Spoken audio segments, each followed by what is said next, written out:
Bienvenidos a este espacio de la Palabra Santa para el Avivamiento Matutino. Estudio de cristalización de Jeremías y Lamentaciones.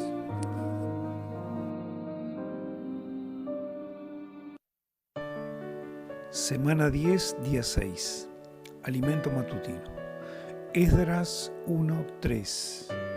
Quien haya entre vosotros de todo su pueblo, que su Dios sea con él, que suba a Jerusalén, que está en Judá, y edifique la casa de Jehová, el Dios de Israel.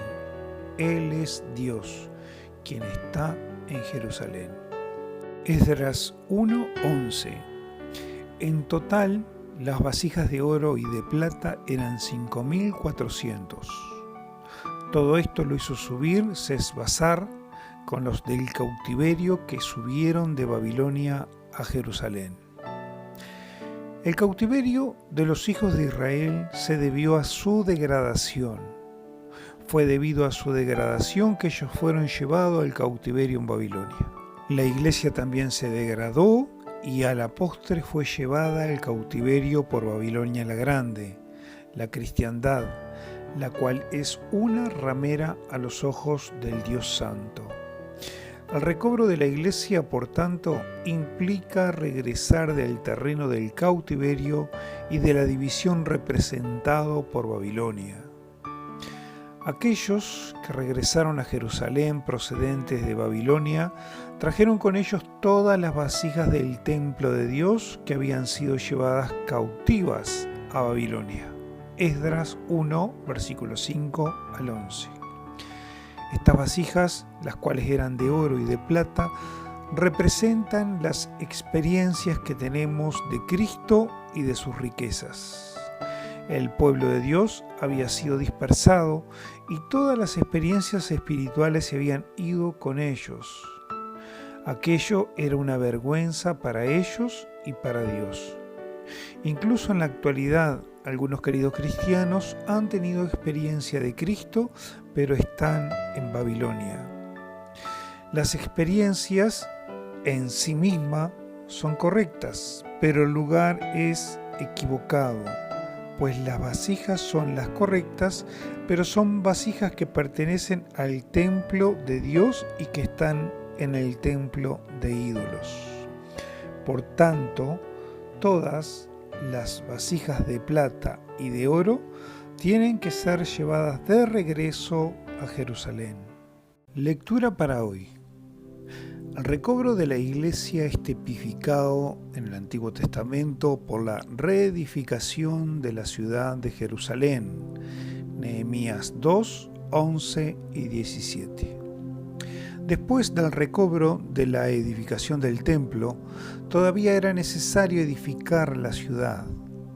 El templo, el lugar de la presencia del Señor, requería de protección.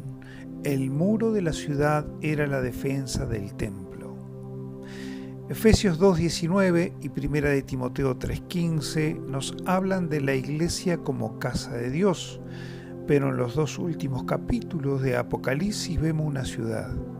Y en esta ciudad no hay templo, 21-22, porque la ciudad ha llegado a convertirse en el agrandamiento del templo.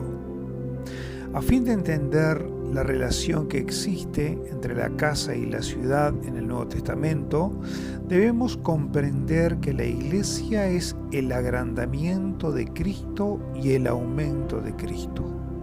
Todos los creyentes forman parte de Cristo y son miembros de Cristo. Al ser reunidos todos ellos, constituyen el aumento de Cristo. Por tanto, la iglesia es la plenitud de Cristo. Efesios 1, versículos 22 y 23. Debido a que Cristo ha sido agrandado y aumentado en sus muchos miembros. El primer paso del agrandamiento de Cristo es la iglesia como casa. El segundo paso de tal agrandamiento es también la iglesia, pero no como casa, sino como ciudad. Finalmente, toda la iglesia llega a ser la ciudad. Debido a que el templo ha llegado a ser la ciudad, Apocalipsis 21-22 dice que no hay templo en la ciudad de la Nueva Jerusalén. La ciudad es el tabernáculo, la morada, versículos 2 y 3. Por tanto, la ciudad es el agrandamiento del templo, el desarrollo de la casa en toda su plenitud. La edificación de la casa y de la ciudad ocupa el lugar central en el propósito eterno de Dios.